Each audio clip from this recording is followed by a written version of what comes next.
Selamat pagi saudara kasih, dari dalam gedung gereja GKNF.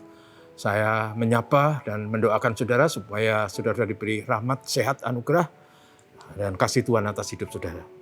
Pagi ini saya ingin meneruskan renungan singkat saya diambil dari kitab Bilangan pasal 17 ayat 7-13. Saya beri tema seorang Lewi yang mencari ladang pelayanan. Maka ada seorang muda dari Bethlehem Yehuda, dari kaum Yehuda.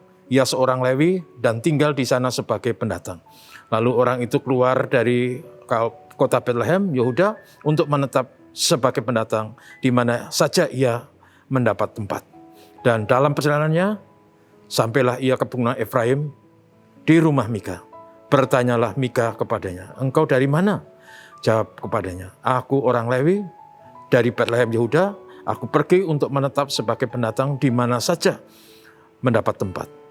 Lalu kata Mika kepadanya, tinggallah padaku, jadilah bapak dan imam bagiku, maka setiap tahun aku akan memberikan kepadamu 10 uang perak, sepasang pakaian, dan makananmu. Orang itu setuju untuk tinggal padanya. Maka orang muda itu menjadi seperti seorang anaknya sendiri. Saudara yang kasih, ini kisah yang sangat menarik. Dari seorang muda dari suku Lewi yang pada waktu itu tinggal di Bethlehem, Yehuda. Suku Lewi adalah salah satu dari 12 suku Israel yang tidak mendapat hak warisan tanah di negeri Israel. Mereka adalah suku yang dipilih Tuhan untuk menjadi pelayan-pelayan Tuhan yang melayani di Bait Allah, yang melayani di berbagai kegiatan rohani, dan pelayanan-pelayanan di rumah Allah. Dan karena itu orang Lewi mendapat dukungan finansial dari orang-orang Israel yang lain. Sehingga terjadi kehidupan bersama yang harmonis dan manis. Di mana orang-orang non-Lewi memberikan dukungan finansial, pemeliharaan kepada orang-orang Lewi, sehingga orang Lewi bisa melayani kehidupan rohani dan pelayanan-pelayanan di rumah Tuhan bagi seluruh umat Israel. Pada cerita ini, seorang muda dari Bethlehem Yehuda tadi sedang mencari tempat pelayanan. Akhirnya dia putuskan pergi kemana saja Tuhan pimpin dan menemukan tempat yang cocok baginya. Lalu sampailah dia ke sebuah tempat di pegunungan Efraim yang kebetulan bertemu dengan seorang di situ yang bernama Mika. Mika adalah yang kita renungkan kemarin, yang kebetulan juga punya kuil, punya patung tuangan dan sebagainya. Akhirnya saudaraku, kedua pribadi ini adalah kedua yang saling membutuhkan. Mika memerlukan seorang imam dari suku Lewi sesuai dengan aturan imamat. Orang muda ini orang Lewi yang memerlukan tempat pelayanan. Dan setelah terjadi diskusi, katakanlah dalam bahasa modern terjadi wawancara, tes, psikotes. Akhirnya mereka bersepakat. Dan Mika berkata, jadilah imam bagiku di sini, aku akan memberikan upahmu 10 keping perak setahun, sepasang pakaian, dan makanan selama kamu bersama kami. Dan orang muda itu akhirnya setuju, dan kemudian dia menjadi imam di situ, dan dalam cerita itu kemudian dia ditahbiskan menjadi imam di rumah keluarga Mika. Apa yang kita bisa pelajari dan renungkan dari ini? Yang pertama, Mika itu religius, ingin punya imam, ingin hidup rohaninya baik, tetapi sayangnya dia tidak mengikuti aturan, prinsip-prinsip yang diajarkan oleh firman Tuhan. Jadi hidup religiusnya itu tidak tepat. Mari kita menjadi orang Kristen yang hidup keagamaan kita itu sesuai dengan ajaran aturan dari firman Tuhan. Sabda Tuhan kita perhatikan, kita ikuti, kita taati.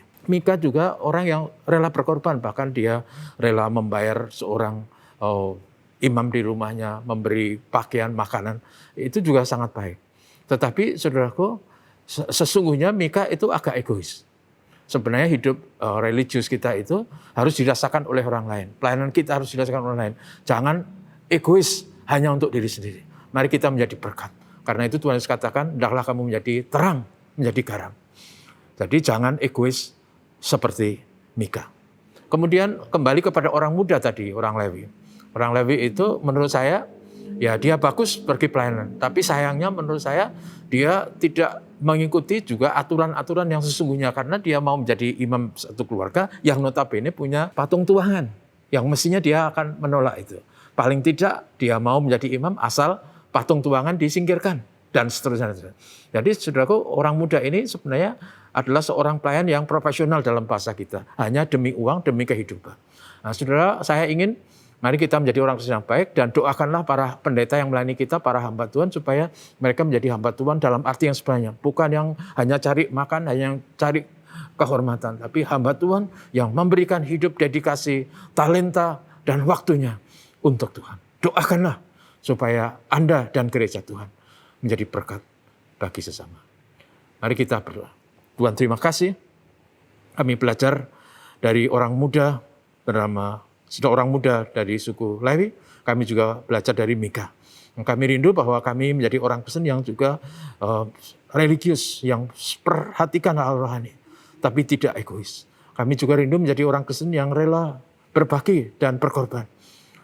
Tapi juga kami rindu supaya kami punya hamba-hamba Tuhan yang sungguh-sungguh melayani karena panggilan, karena komitmen, bukan karena uang dan kebutuhan. Berkat-Mu kami mohon untuk para pendeta, para hamba Tuhan. Berkat-Mu kami mohon untuk seluruh jemaat Tuhan.